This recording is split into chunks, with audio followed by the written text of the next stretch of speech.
Hola, ¿qué tal? Yo soy Caris y hoy vamos a hablar del libro ¿Por qué necesitamos la religión? De Eugenio Trías. Ese es un filósofo español que se basa mucho en estudiar acerca del tiempo, del misterio del ser humano y principalmente la religión. Entonces voy a hacerles un breve resumen y reflexión acerca de lo que habla este libro. Primero que todo, me llamó la atención el título porque al plantearnos por qué necesitamos la religión, directamente está planteando de que la necesitamos. Nada más está cuestionando el por qué. Entonces ya antes de empezar a leer el libro, ahí me da una pista de que este filósofo le da importancia a los planteamientos religiosos y que al final vamos a ver cuál es la conclusión a la que llega este señor. El primer capítulo se titula Entre la vida y la muerte.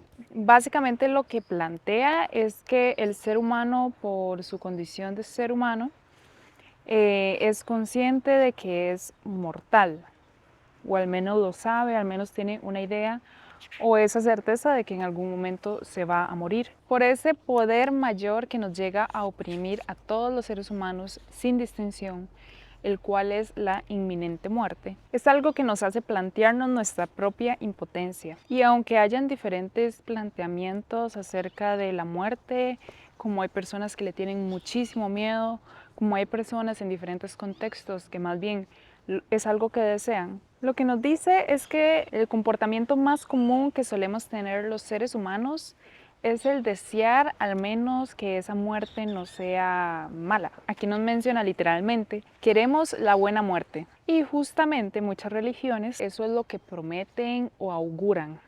Si vos seguís esta religión, esta creencia, estos comportamientos, este estilo de vida, vas a tener una buena muerte, mereces una buena muerte. En contraposición, también se encuentran las personas que, si no perteneces a esta religión, se te augura una mala muerte, llegando a tener también una connotación de manipulación. Y esto es algo que agrego yo de mis vivencias personales, que no es algo que nos plantea que simplemente las religiones nos prometen una buena muerte. Entonces nos dice que la muerte está ahí para asistirnos y provocarnos, despertándonos de nuestra condición de especie para elevarnos o rebajarnos a la condición humana. Me parece que este planteamiento va de que tal vez los animales meramente buscan la supervivencia y sobrevivir. En cambio, los humanos sí podemos llegar a profundizar en este tipo de ideas. Y hay una frase muy interesante que dice, somos mortales, vamos a morir.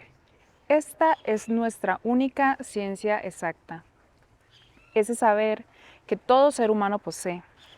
Extrae todo saber, toda ciencia, su patrón de certeza, de evidencia y de exactitud. No hay ninguna duda de que vamos a morir. En el segundo capítulo nos habla de las fuentes de la experiencia religiosa. Aquí básicamente lo que nos plantea es que los seres humanos tenemos esa capacidad de plantear esas situaciones enigmáticas que no comprendemos a su totalidad, que no nos logramos explicar de manera simbólica. Y a partir de ahí nos habla acerca de cómo también en la búsqueda de resolver este enigma que es la muerte, se desarrolla también ideas acerca de la vida, siendo un ciclo que está directamente relacionado. Entonces en este libro se plantea a nivel general cómo a lo largo de la historia se van viendo las manifestaciones religiosas. En el primer eón propio de la protohistoria se veía de manera simbólica de la matriz y del principio de la vida, es decir, se veía como ese patrón de vida, de salud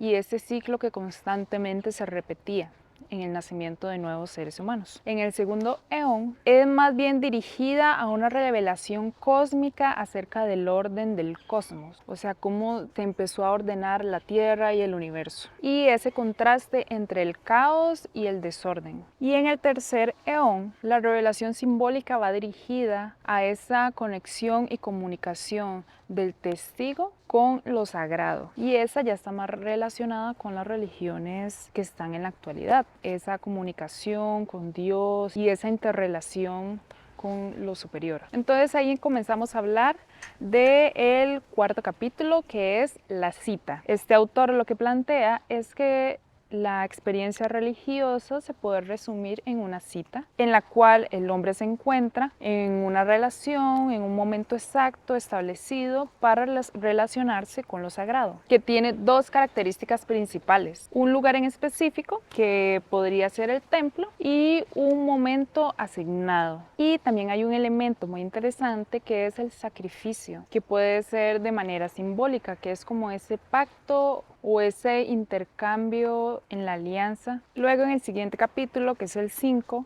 nos habla acerca de la revelación del sentido de la vida, de cómo en esta cita, en este intercambio, llega a haber una comunicación que por la connotación llega a ser una comunicación sagrada, una palabra que le da sentido a misterios, a preguntas. Asimismo, en los siguientes capítulos se plantea la crisis que hay dentro de estos aspectos religiosos, la cual llega a ser esa contraposición, esa confrontación con el razonamiento.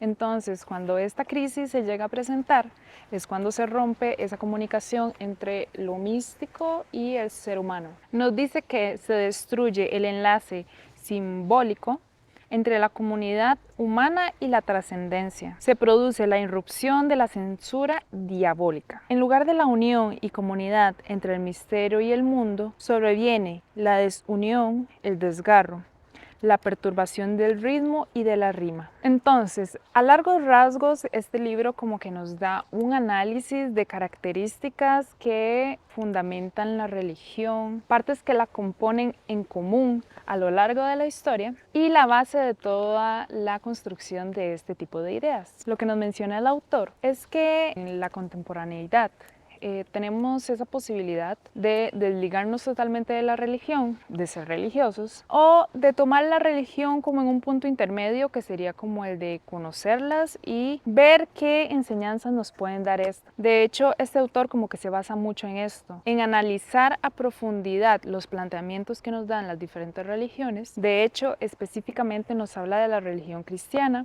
en la cual está la Trinidad de Padre, Hijo, Espíritu, y hay diferentes trinidades a lo largo de la creencia cristiana, y este autor nos plantea de que se puede tomar como una revelación acerca del tiempo, que puede simbolizar el pasado, el presente, el futuro, y que el cristianismo nos puede dar un planteamiento diferente acerca del tiempo, a diferencia de otras religiones, y que nos plantea el concepto de tiempo oportuno, que es, a sus propias palabras, recreación o variación de un pasado inmemorial, de un presente eterno y de un futuro escatológico, de un pasado que insiste siempre en ser pasado, que existe como tal, de un presente que insiste siempre en ser presente y que como tal existe, y un futuro que nunca deja de ser futuro y que en condición eternamente advenidera insiste en ser futuro y solo futuro. Entonces nos habla acerca que este Dios del cristianismo es el Dios del tiempo.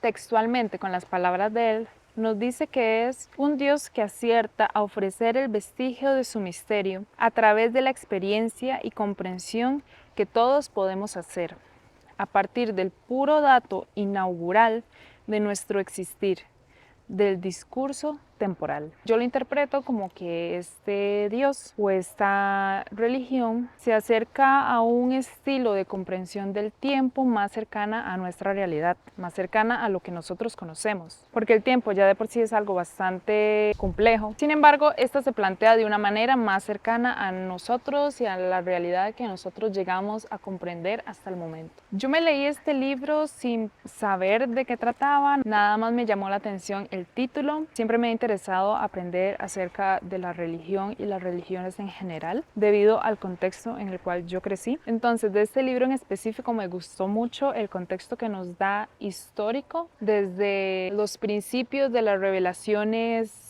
místicas religiosas que tenían los seres humanos, que se representaban en símbolos dentro de las cuevas, y cómo eso ha ido variando, ha ido cambiando la perspectiva de ese planteamiento divino. Me gustó mucho aprender acerca de ese contexto histórico. Sin embargo, sé que él tiene más libros, no conozco más libros de él, este es el único que he leído hasta el momento. Siento que en el último capítulo como que se quedó corto, como que me dio su planteamiento acerca nada más del cristianismo, pero me imagino que es que el libro iba dirigido a esa parte en específico. De hecho, él en su último capítulo dice de que posiblemente se estén preguntando por qué no ha planteado acerca del cristianismo, si ya va a terminar el libro, y lo que dice es que para él el cristianismo es solo una pequeña parte del montón de religiones que hay, de creencias que hay, con lo cual concuerdo. Sin embargo, sí me gustaría llegar a profundizar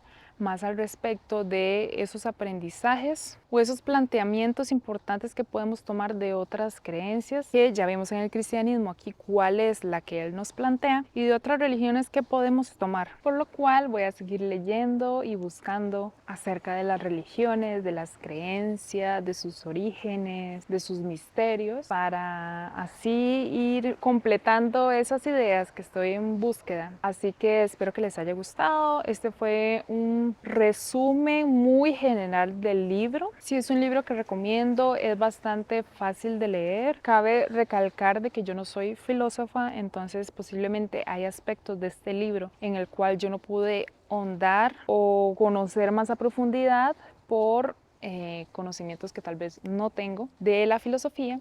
Sin embargo, la verdad que me pareció bastante accesible, utiliza un lenguaje bastante comprensible. También cabe recalcar que este es mi punto de vista basado en mis experiencias personales relacionadas con la religión, con las creencias, basados en mi espacio sociogeográfico. Entonces sí, muchas gracias por ver y por acompañarme en este libro. Chao.